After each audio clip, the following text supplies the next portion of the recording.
के दक्षिण भाग में उसकी आहुति दे दी। इस प्रकार शिव गणों ने दक्ष के यज्ञ को तहस नहस कर दिया और अंत में संपूर्ण स्थली में आग लगाकर कैलाश की ओर लौट चले। तो ये प्रसंग चल रहा है कि सती माता का अपमान किया शंकर भगवान का, दक्ष प्रजापति ने अपमान किया, तो ये गति हो रही है उनकी। देखो शंकर भगवान जो हैं ये भगवान का ही स्वरूप है। मुक्ति के दाता केवल कृष्ण हैं, पर शंकर भगवान का पद बहुत ऊंचा है। शंकर भगवान रामायण में कहते हैं, उमा का हो तो है अनुभव अपना,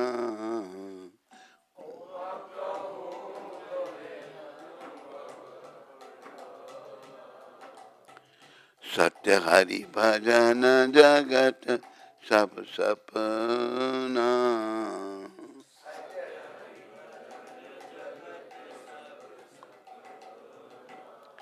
हे उमा, तो मैं अपना अनुभव कहता हूं, शंकर भगवान पार्वती को कह रहे हैं। हरि का भजन सत्य है, ये जगत स्वप्न बात है। एक स्वप्न हम रात को देखते हैं, जागने पर सपने का महल टूट जाता है नहीं। ये इस इंसान ये सपने का महल जो देख रहे हैं अभी हम, जब आंखें बंद होंगी ये टूट जाएगा। ये महल एक जागने पर टूटता है, एक आंखें बंद होने पर टूटता है। ये जगत स्वप्नवत है, ये महादेव ने कहा है। तो इससे प्रेम नहीं करो, प्रेम करो मोहन से प्रीत लगा लो, तुम आज हरि गुण गा लो। मोहन से प्रीत लगा लो, तुम आज हरि गुण गा लो। भवसागर से मूर्ख बंदे नैया पार लगा लो।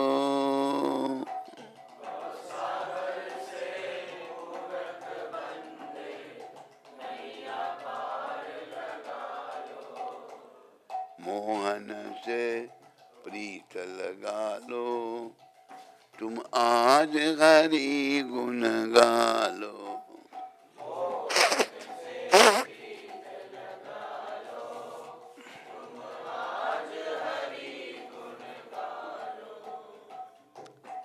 मोह माया में फंस कर पगले हीरा जन्म गवाए।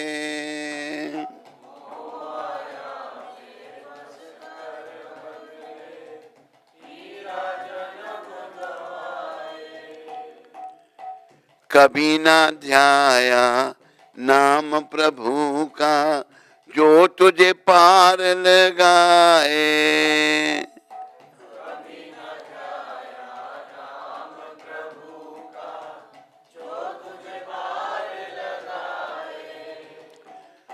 कर्म कमा लो बिगड़ी बना लो,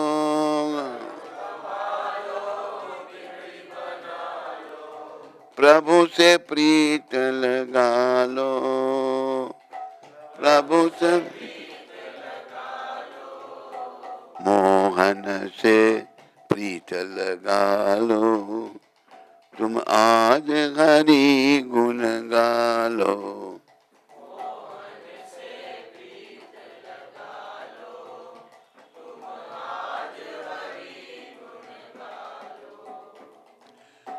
कभी ना जाए मंदिर में तू, कभी ना राम ध्याया।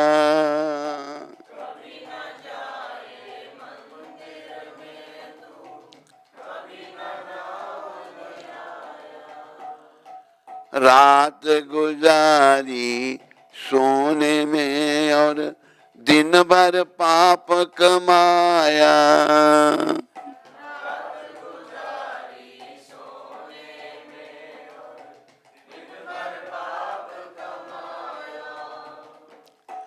कर्म कमालो उसको ध्यालो, कर्म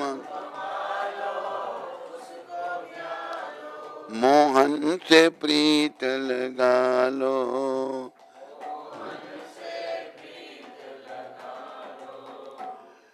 जीवन ज्योत जगा लो, जीवन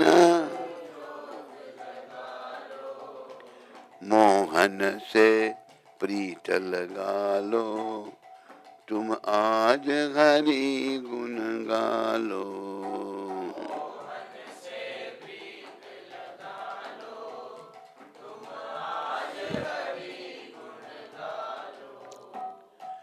छोड़ के ये संसार जो झूठा, हरि चरणों में जाए, छोड़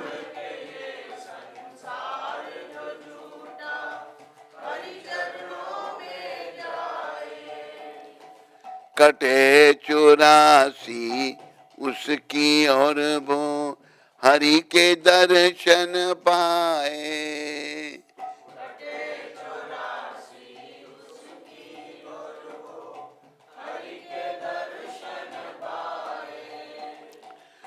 कर्म कमालो हरि गुण गालो,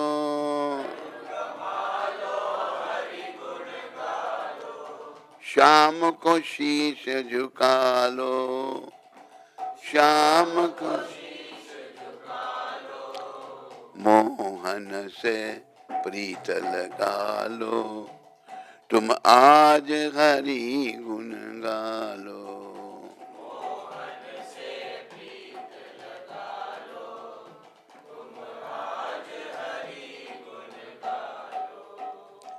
मेरे प्यारे हरि भक्तों और माताओं, जैसे तैसे ही हमने प्रयास करना है इस मलिन मन को संसार से, विषय विकारों से हटा करके हरि चरणों में लगाना है। ये मनुष्य शरीर में हो सकता है, पशु पक्षी के शरीर में ये नहीं हो सकता। आहार निद्रा भय में तुनच सामान्य बेटा पशु नरानाम, धर्मो ही तेषा अधिको विशेषा, धर्मे नहीं ना पशु समानम। खाना सोना इंद्रियों के तर्पण करना, अपनी रक्षा करना, ये मनुष्य पशु में एक समान है, पर लेकिन मनुष्य धर्म का पालन कर सकता है। धर्म क्या है? भगवान के नियम। पशु धर्म का पालन नहीं कर सकता है। तो जो मनुष्य शरीर में धर्म का पालन नहीं करता वो पशु के समान है और जन्म मरने के चक्कर में चला जाता है। शिवगणों के हाथों परास्त और घायल होकर ब्राह्मणों तथा देवताओं ने ब्रह्मा जी की शरण ली। पितामह को प्रणाम करके उन्होंने उन्हें सारा हाल कह सुनाया। वास्तव में भगवान विष्णु और ब्रह्मा जी पहले से ही इस होनी को जानते थे और इसलिए वे दक्ष के यज्ञ में भाग लेने के लिए नहीं आए। देवताओं की दुर्दशा सुनकर ब्रह्मा जी ने कहा, आप यज्ञ करके सुखी होना चाहते हैं, परंतु साथ ही आप एक महापुरुष का अपमान भी करते हैं। महापुरुष महादेव, बोलो शिव शंकर भगवान की। शिव जी को महाभाग से वंचित रखकर आप सब ने उनके चरण कमलों के प्रति अपराध किया है। इसलिए आपको निसंकोच तुरंत उनके चरण कमलों पर गिरकर क्षमा याचना करनी चाहिए। वे आशुतोष हैं, बोलो आशुतोष भगवान की। और आप सबको क्षमा कर देंगे। देखो ये भी बड़ी बात है कि क्षमा बड़न को चाहिए, छोटन को उत्पान, त्याग विष्णु को घटी गयो, जो भृगुमारी लान। बड़ों को क्षमा करनी चाहिए। एक बार देवी देवताओं में चर्चा होने लगी, ऋषि मुनि देवी देवता सब, कि 3 मूर्तियां ब्रह्मा विष्णु महेश, इनमें बड़ा कौन है? तो कैसे पता लगे? उन्होंने विदुर जी को चुना। विदुर जी को चुना था मेरे ख्याल में, भृगु ऋषि, विदुर नहीं, भृगु ऋषि को चुना। भृगु ऋषि को कहा महाराज, भृगु ऋषि कहते हैं भाई ये क्या काम सौंप रहे हैं मेरे को, बड़ा खतरनाक काम है। अच्छा आशीर्वाद दो, मैं प्रयास करता हूँ। भृगु ब्रह्मा जी के पुत्र हैं, गए अपने पिता को मिलने के लिए, परीक्षा लेने गए भाई ये बड़े हैं या नहीं।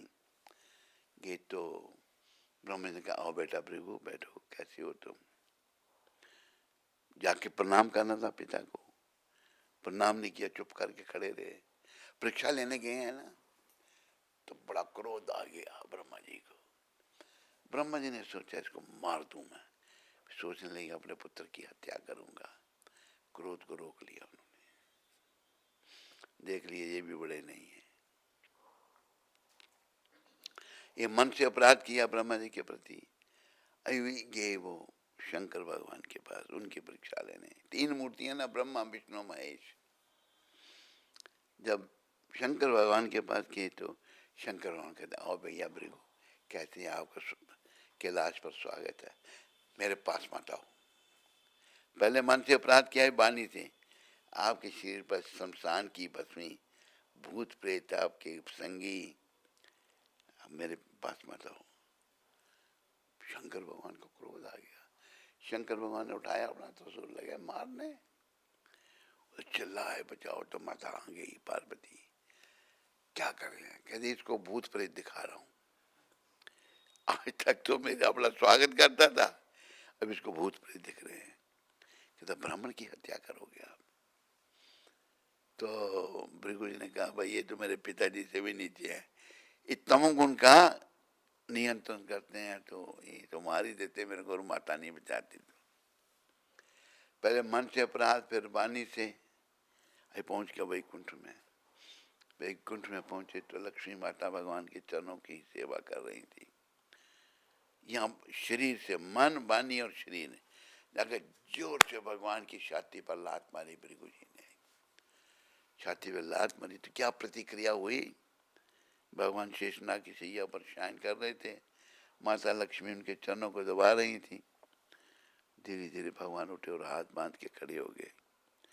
ब्राह्मण देवता आप मेरे वैकुंठ आए, मुझे पता नहीं लगा, मैं आपका स्वागत करने आता, और मेरी ये छाती वज्र के समान कठोर है, आपके चरण को लग गई होगी, अब यहाँ बैठो, आपका चरण मैं थोड़ा दबा दूं। ये प्रतिक्रिया हुई भगवान विष्णु से।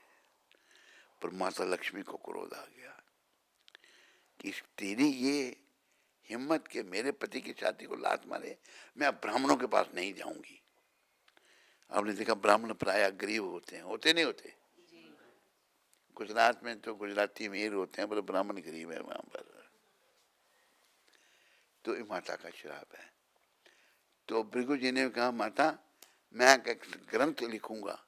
उन्हें भृगु संहिता लिखी, सबके जीवन का हाल लिखा। जिनके पास ये ग्रंथ होगा उनके पास तुम्हें जाना ही पड़ेगा। भृगु संहिता वालों के पास जाओ, बड़ा धन उनके पास, वो आपको पूर्व जन्म का हाल बताएंगे।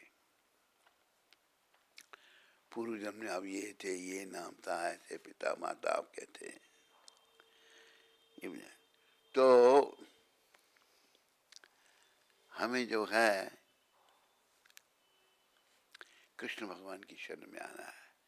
आपको निसंकोच तुरंत उनके चरण कमलों पर गिरकर क्षमा याचना करनी चाहिए। वे आशुतोष हैं, शंकर भगवान का, शंकर जी का अपमान किया ना, और आप सबको क्षमा कर देंगे।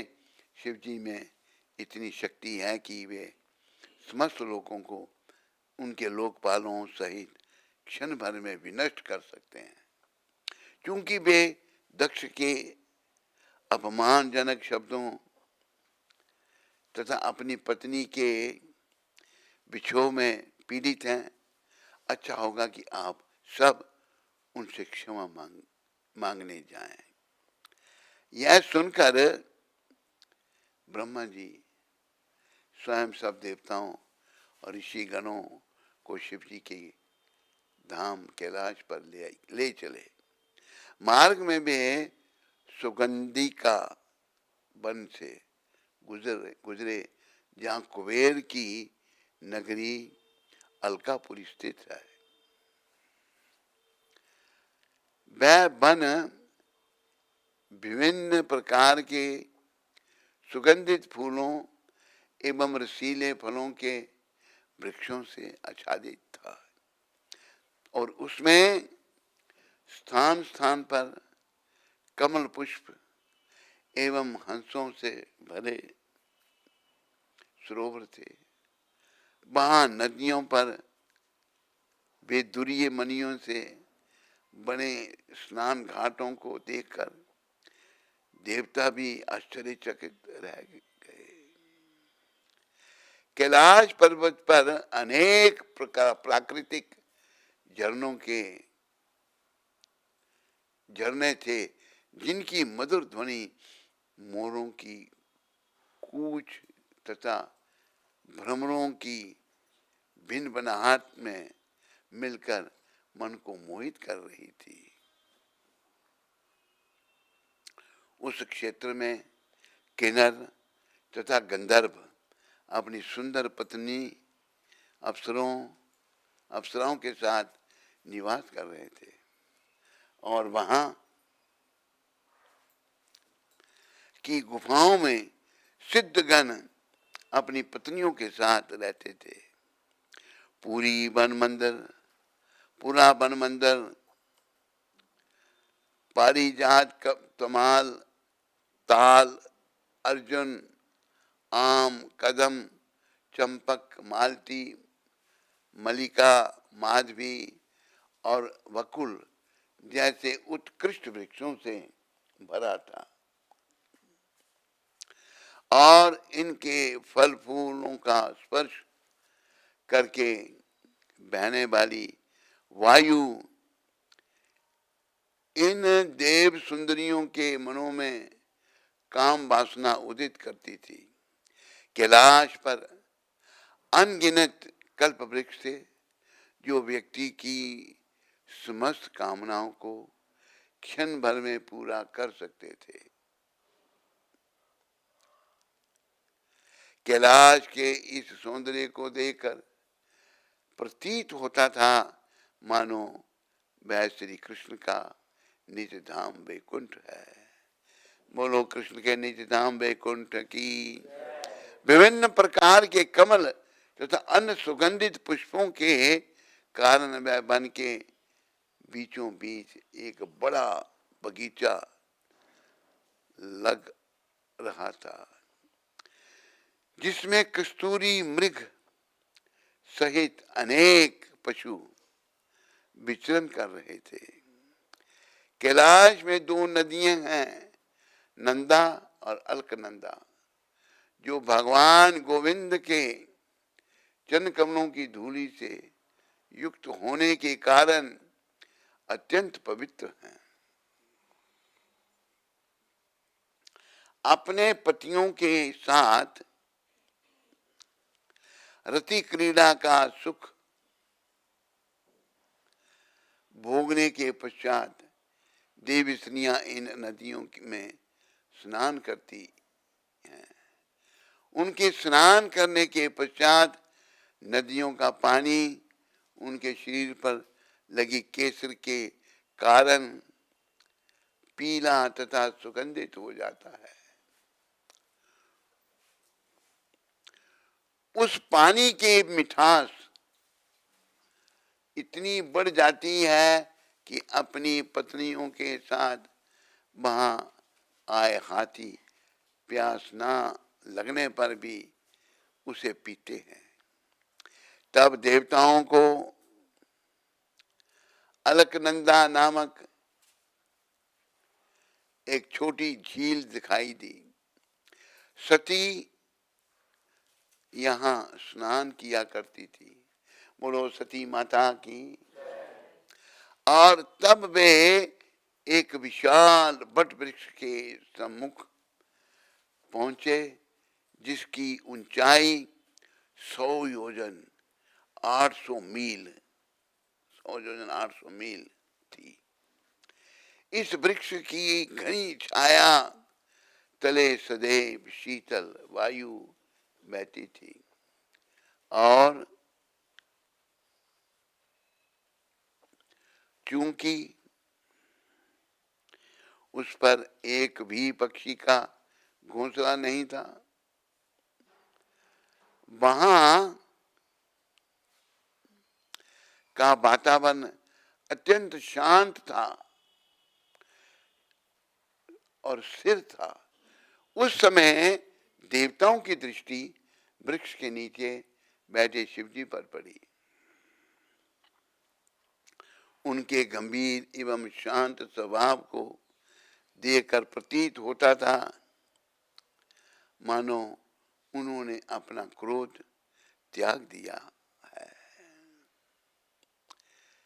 शिवजी मृगशाला के आसन पर बैठे थे और वे कुबेर, नारद तथा चतुष्कुमार जैसे महापुरुषों से घिरे थे। भस्म से आच्छादित उनका शरीर संध्याकालीन आकाश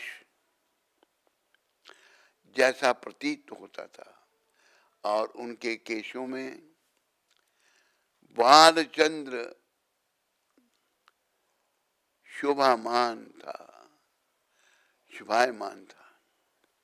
क्योंकि वे परम सत्य के विषय पर व्याख्यान कर रहे थे, उनकी तर्जनी तर्क मुद्रा में उठी थी और उस पर रुद्राक्ष की माला लटक रही थी। वे वीरासन में बैठे थे, अर्थात उनका बायां पैर उनकी दाहिनी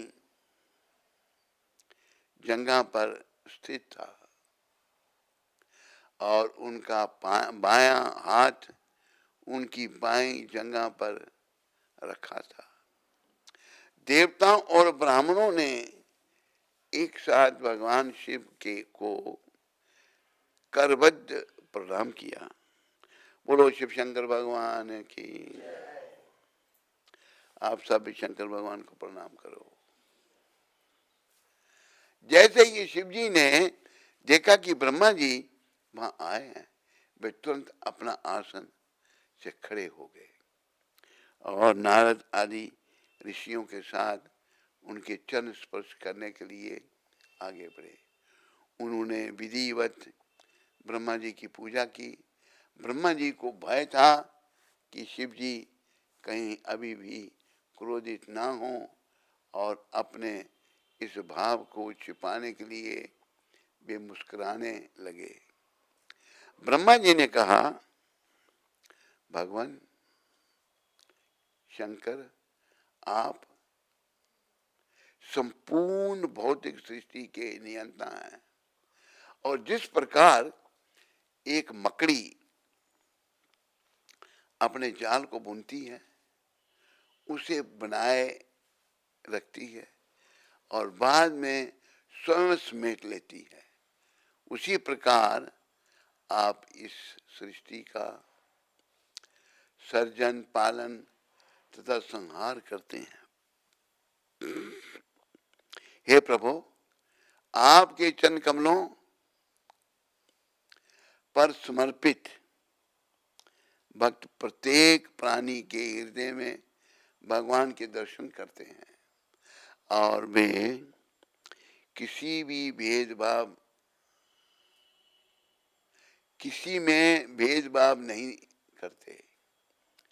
वे पशुओं के समान कभी भी क्रोध नहीं करते, क्रोध द्वारा अभिभूत नहीं होते। जिनकी बुद्धि में भेदभाव होता है, जो भौतिक कार्यों तथा उनके फलों से आसक्त होते हैं। ये दो बातें विचारने की हैं, ये ब्रह्मा जी कह रही है जिनकी बुद्धि में भेदभाव होता है वो क्रोध करते हैं। जो भौतिक कार्यों तथा उनके फलों से आसक्त हैं, भौतिक कामों से उनके फल से आसक्त, हमें किसी भौतिक कार्य के फल से आसक्त नहीं होना, हमें कृष्ण से प्रेम करना है। संसार में लोग आसक्त हैं, भौतिक वस्तुओं से बहुत आसक्त हैं। अभी जैसे वो महाराज, क्या नाम था उनका, जिनकी परीक्षा विश्वामित्र जी ने ली थी, महाराजा हरिश्चंद्र। देवलोक में चर्चा होने लगी, महाराजा हरिश्चंद्र पृथ्वी के राजा बड़े महान हैं। विश्वामित्र जी कहते हैं कि राजा कैसे महान हो सकता है, मैं परीक्षा लूंगा, कहते ले लीजिए। नारद जी तारीफ कर रहे, नारद जी तो भक्त वत्सल स्वयं बड़े महान भक्त हैं और भक्तों का वो बड़ा यश बढ़ाते हैं और भक्ति का दान देते हैं। विश्वामित्र जी ने कहा मैं परीक्षा लूंगा, तो लो। उनका कि मुझे अपना राज दो, कहते मेरा था कब, 1 मिनट में राज दे दिया। विश्वामित्र जी चौंके, राज दे दिया, जाल में फंसाना है। अच्छा राज तो हमने दिया, कोई दक्षिणा दो, कोई दान दो, तो दक्षिणा भी देनी होती है। उन्होंने आदेश दिया भाई 1100 स्वर्ण मुद्राएं लाओ। कहते राज मेरे को दे दिया, कहते हाँ। कहते कोष साथ में नहीं है, कहते साथ में ही है। फिर जाओ काम करके दक्षिणा दो मेरे को।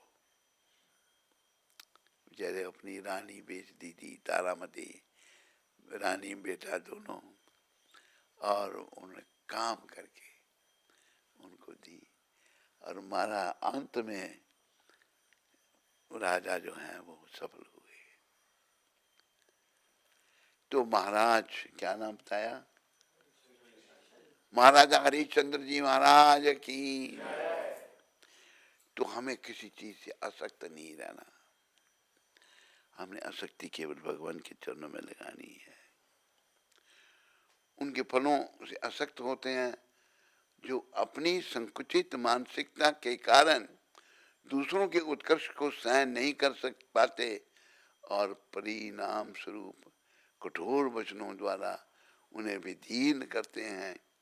ऐसे लोग तो पहले ही अपनी नियति द्वारा मारे जा चुके हैं, इसलिए पुनः इनका वध करना आप जैसे महापुरुषों को शोभा नहीं देता। भौतिकवादी लोग पहले ही माया द्वारा भ्रमाए रहते हैं और इसलिए संत पुरुषों को करुणावश उनके अपराधों पर ध्यान नहीं देना चाहिए।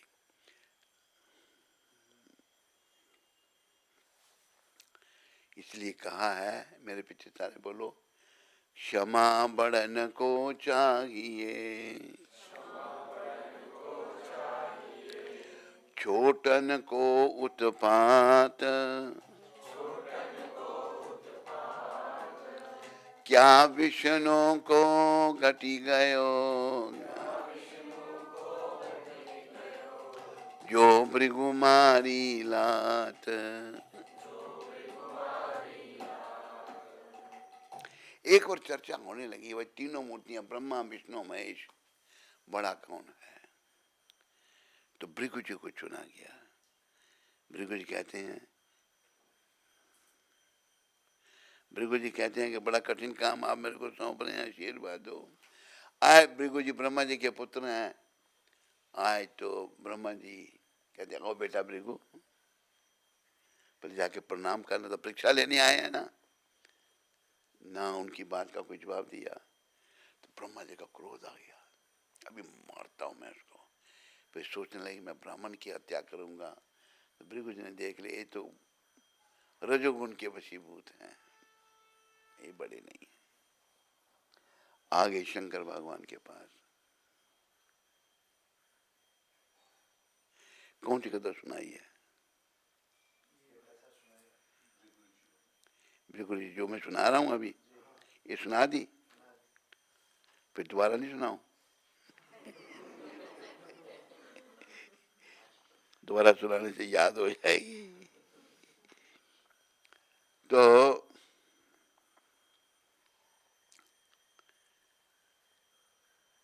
परीक्षा ली उन्होंने सभी देवी देवताओं की, ब्रह्मा जी की ली, शिव जी की ली, और भगवान विष्णु की उनकी छाती पर लात मारी और भगवान खड़े हो गए। भगवान कहते हैं ब्राह्मण देवता आपके चरण को लग गई होगी, यहाँ बैठो, चरण दबा देता हूँ। लक्ष्मी जी नाराज हो गई। लक्ष्मी माता कहती है मैं ब्राह्मणों के पास नहीं जाऊंगी, ब्राह्मण बेचारे गरीब होते हैं। आपके पाकिस्तान में कोई ब्राह्मण है या नहीं है? कितने, थोड़े हैं ज्यादा? थोड़े, ज्यादा नहीं है। कहाँ के ब्राह्मण हैं वो? सिंधी हैं? सिंध के। तो माता ने कहा मैं नहीं जाऊंगी। यही भगवान की इच्छा थी। जिसके पास धन संपत्ति ज्यादा हो जाता है वो भगवान को भूल जाता है। गरीब आदमी भगवान की भक्ति करता है। ठीक है या नहीं है? अपनी नीति द्वारा मारे जा चुके हैं, इसलिए पुनः इनका वध करना आप जैसे महापुरुष को शोभा नहीं देता। भौतिकवादी लोग पहले ही माया द्वारा भरमाए रहते हैं और इसलिए संत पुरुषों को करुणावश उनके अपराधों पर ध्यान नहीं देना चाहिए अथवा प्रतिशोध नहीं करना चाहिए। हे देव, भगवान की माया शक्ति अभी आपको भ्रमित नहीं कर सकती और इसलिए आपको उन लोगों पर दया दिखानी चाहिए कि जो भ्रमित हैं। निश्चय ही आप महाभाग हैं, भाग के भागीदार हैं, परंतु उन मूर्ख पुजारियों ने आपकी उपेक्षा की और आपने सब कुछ नष्ट कर दिया, क्योंकि यह यज्ञ अब अधूरा पड़ा है। कृपया उसे पूरा करने की व्यवस्था करें और अपना अधिकृत भाग स्वीकार करें। दक्ष को जीवन भृगु को मूछें, दक्ष को जीवन, भृगु को मूछें, भग को आंखें और पुषा को दांत लौटा दीजिए। और साथ ही आपके गणों के जिन ब्राह्मणों को घायल किया है, आपकी कृपा से उन सब के घाव भर जाएं। शिवजी ने उत्तर दिया, माननीय पिताजी, मैं अल्प बुद्धि देवताओं के वचनों अपराधों का बुरा नहीं मानता, केवल उन्हें सन्मार्ग पर लाने के लिए मैंने उन्हें यह दंड दिया है। चूंकि दक्ष का सिर जलकर भस्म हो चुका है, अब उसे बकरे का सिर प्राप्त होगा। भग मित्र की आंखों से अपने महाभाग को देख पाएगा, पुषा अपने शिष्यों के दांतों द्वारा खा सकेगा और यदि वह स्वयं कुछ खाना चाहे तो सत्तू के अतिरिक्त अन्य कुछ नहीं खा पाएगा।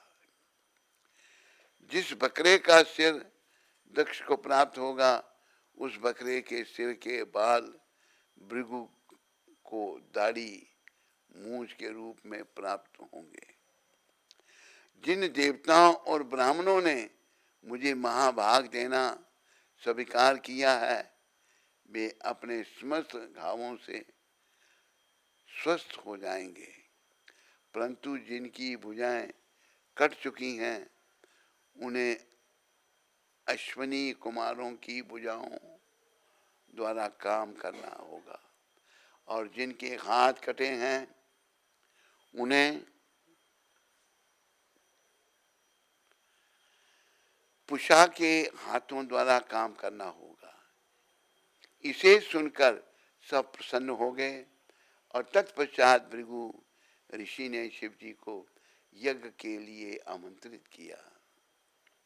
शिव जी, ब्रह्मा जी एवं अन्य देवताओं तथा ऋषियों के साथ उस विध्वंस महास्थली पर पहुंचे। शिव जी के निर्देशन में दक्ष के सिर पर उस बकरे का सिर लगाया गया जिसकी यज्ञ में बलि दी जानी थी। सिर जुड़ते ही दक्ष जीवित हो गए उठे और मानो गहरी नींद से जगे हों। उठते ही उन्होंने अपने सम्मुख शिव जी को खड़ा पाया। दक्ष का हृदय परिवर्तित और निर्मल हो चुका था।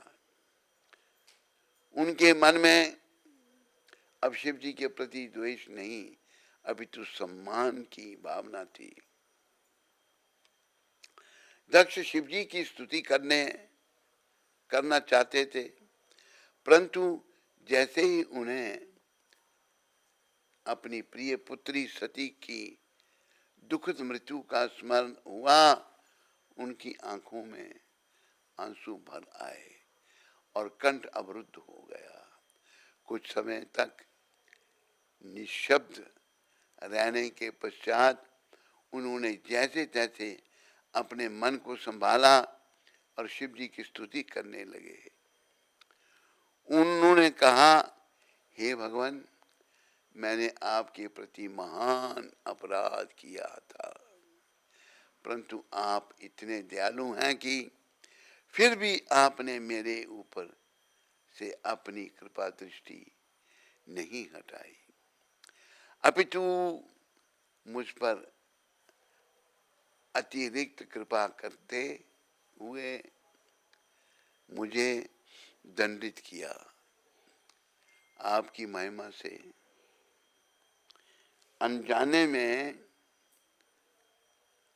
अनजान मैंने देवताओं तथा ऋषियों से भरी सभा में आपकी निंदा की। उसके फलस्वरूप मुझे निश्चित ही नरकगामी होना चाहिए था, परंतु मुझे दंड देकर आपने मुझे उस दुर्दशा से बचा लिया और मेरे मलिन चित्त को निर्मल कर दिया। भगवान शिव द्वारा क्षमा किए जाने पर दक्ष ने ब्रह्मा जी से अनुमति ली और पुनः यज्ञ का कार्य आरंभ किया। सर्वप्रथम यज्ञ स्थली को शुद्ध किया गया। इसके लिए एक विशेष आहुति दी गई जिसे प्रोडश कहा जाता है।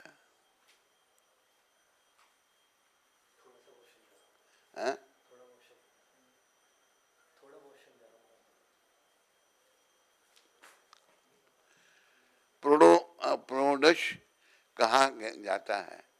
यज्ञ स्थली पर्वत हो गई और यज्ञ आरंभ हुआ। जब ब्राह्मण यजुर्वेद के मंत्रों का उच्चारण कर रहे थे तो उस समय दक्ष प्रजापति ने अग्नि में आहुति अर्पित की। तभी सबकी आंखों के समक्ष गरुड़ के कंधों पर आरूढ़ भगवान विष्णु वहां प्रकट हुए। बोलो विष्णु भगवान की।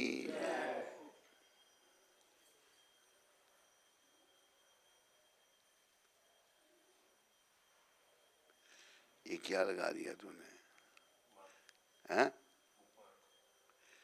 तो आज की कथा को यहीं विराम देते हैं। कल फिर इससे आगे की कथा पढ़ने का प्रयास किया जाएगा। आओ पहले अभी हम तुलसी आरती कर लें। हैं?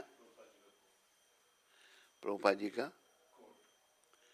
हाँ, प्रभुपाद जी का कोट पढ़ के फिर तुलसी आरती करेंगे। ये प्रभुपाद जी की शिक्षा आज के दिन उन्होंने राय राम को पत्र में लिखा था। आज 20 मार्च है।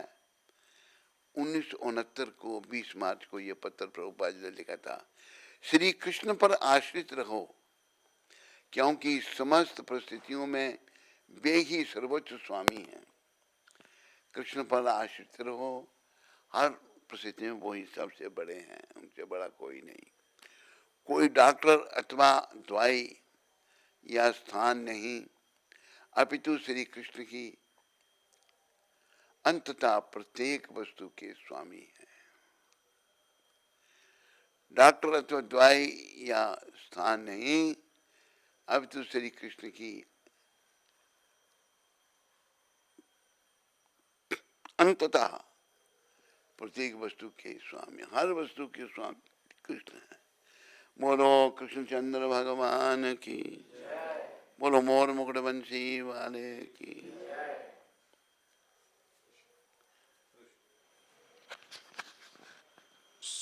सर्वग्राही केशव दास बिलासपुर से। हरे Krishna, dear Guru Maharaj, please accept my most respectful obeisances unto your divine lotus feet. How to maintain purity in grihastha life? What should be standard for both husband and wife in terms of dressing, eating, living? Your fallen servant, Sarvagrahi Keshav Das. Sarvagrahi Keshavdas, पहले तो इंद्रियों पर नियंत्रण करना सीखो। इंद्रियों पर नियंत्रण होना चाहिए गृहस्थी में। पति पत्नी का संबंध केवल संतान के लिए होना चाहिए, सुख भोग के लिए नहीं। ये इसी से सारे दोष आगे बढ़ते हैं। काम से क्रोध, क्रोध से मोह, मोह निरंतर संसार में बना रहता है। फिर लोभ, फिर अहंकार, अहंकार मत हो, या अहंकारी जीव पागल हो जाता है।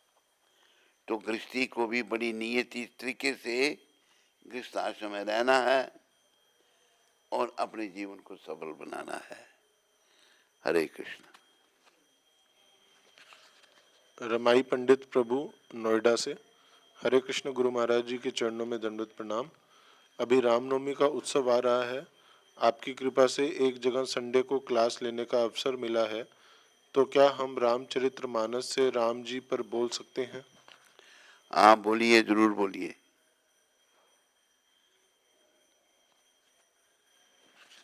राधा कृष्ण प्रभु, दिल्ली से। हरे कृष्ण गुरु महाराज जी, आपके श्री चरणों में कोटि कोटि प्रणाम। महाराज जी, ब्रज में शरीर छोड़ने से ही भगवत प्राप्ति होती है, या धाम से बाहर भी शरीर छोड़ने से भगवत प्राप्ति हो सकती है? धाम से बाहर भी अगर भगवान का नाम लेते हुए कोई शरीर छोड़ता है तो उसको भी भगवत प्राप्ति होती है।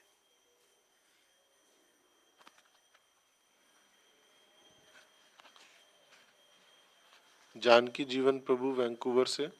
हरे कृष्ण महाराज जी। जानकी जीवन, अच्छा। हरे कृष्ण महाराज जी, दंडवत प्रणाम। Nandi Mukhi Devidasi has won the lord Nityananda cooking contest 2026 7th time in last 9 years. Maharaj ji, please bless her to continue her journey. Aspiring servants, Janaki Jivan Das. तो क्या क्या हुआ?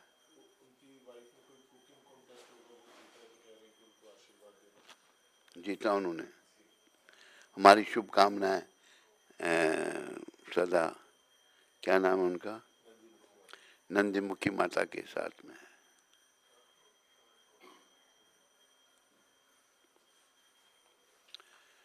अभी आगे की प्रार्थनाएं बोली जाएंगी। पहले हम तुलसी आरती करेंगे। तुलसी